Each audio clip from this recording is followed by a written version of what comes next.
Bonsoir à toutes celles et à tous ceux qui m'écoutaient. Je suis Adama Gaye.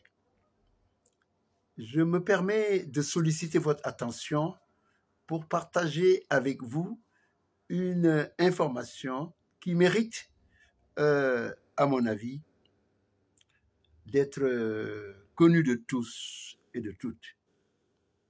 Aujourd'hui, le ministre porte-parole du gouvernement sénégalais, M. Moustapha Sarré, a déclaré publiquement que Mohamedou Moustapha Ba, qui fut ministre des Finances du Sénégal, avait été tué.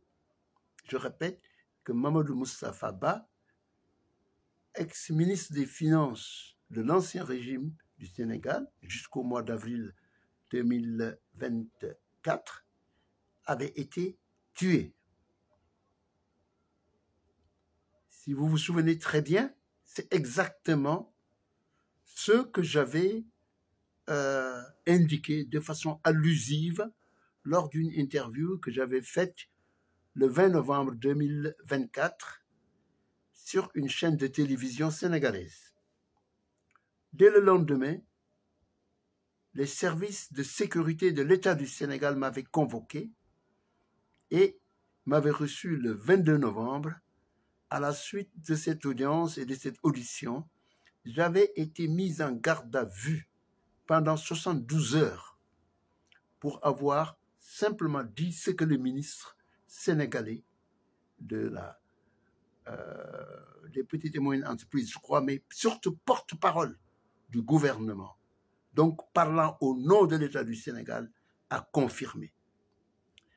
Quand j'avais avancé mes propos, je n'avais pas parlé en l'air, je m'étais appuyé sur des informations que je détenais, sur des documents qui circulaient, sur des textes qui avaient été avancés, et surtout sur le fait que le procureur de la République, M. Ibrahima Ndoye, avait dit que la mort de M. Ba n'était pas naturelle, qu'il y avait des suspicions, et il avait exigé qu'il y ait une autopsie additionnelle du corps de M. Ba.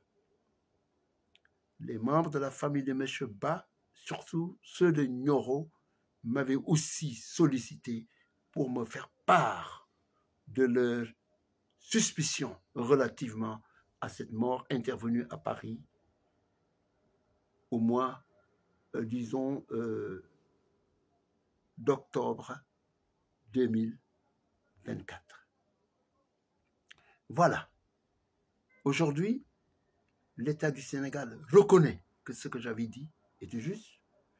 L'État du Sénégal reconnaît par la voix de son porte-parole que je ne devais pas, je n'aurais jamais dû être non seulement convoqué, mais interrogé et jeté en garde à vue dans des conditions inacceptables, puis forcé, après être passé par la cave du tribunal de Dakar dans des conditions abjectes, de me retrouver face à un juge le 29 novembre 2024 pour me défendre et de gagner ce procès devant toutes celles et tous ceux qui étaient dans le prétoire ce jour-là, de sorte que le 6 décembre, quand le délibéré a été vidé, de recevoir de la présidente du tribunal une relaxe pure et simple avec l'exigence que l'État du Sénégal soit obligé de payer pour les dépenses qui ont été engagées dans cette procédure.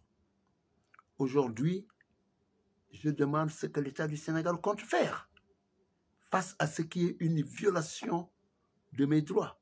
Et ce n'est pas la première fois, ça m'était arrivé quand j'avais été détenu illégalement pendant 53 jours par l'État de Macky Sall, dirigé par Macky Sall.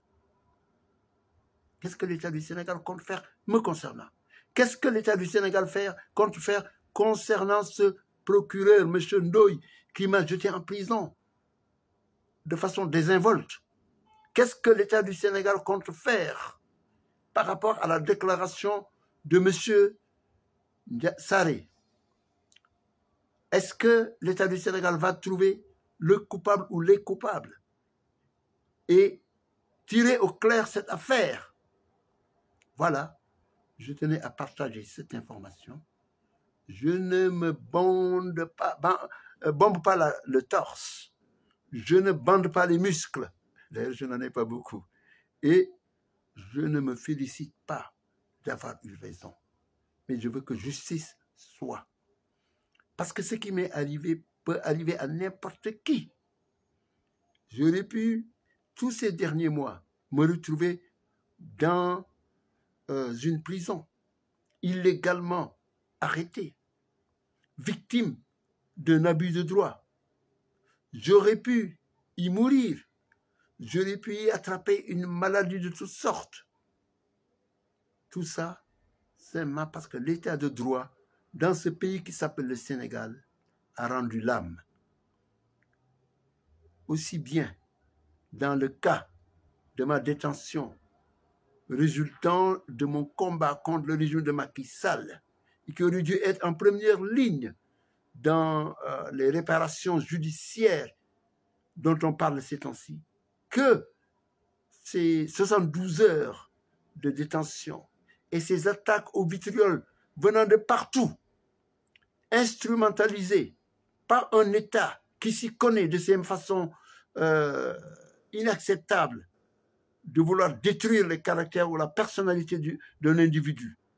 Jusqu'à ce que même le quotidien national Le Soleil se permette, on me l'a envoyé, d'y aller de ses commentaires en faisant part de ce que j'avais diffusé de mauvaises, des rumeurs, de fausses informations. Maintenant que l'État lui-même rejoint mon analyse, qu'est-ce que dit Le Soleil?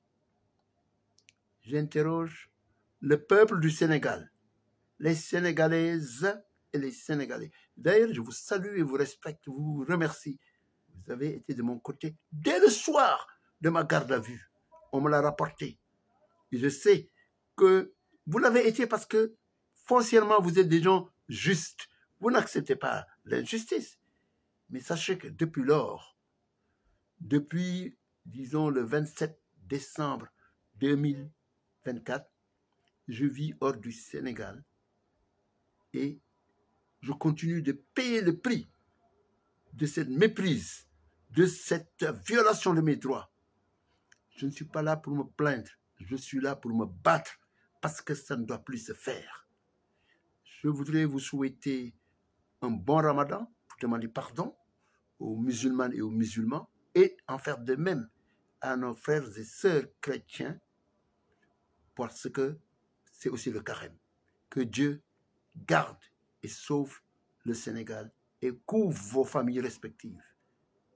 Je suis Adama Gaye. Je remercie Dieu d'avoir fait parler ce ministre aujourd'hui. L'histoire et la vérité n'ont jamais fini de se faire.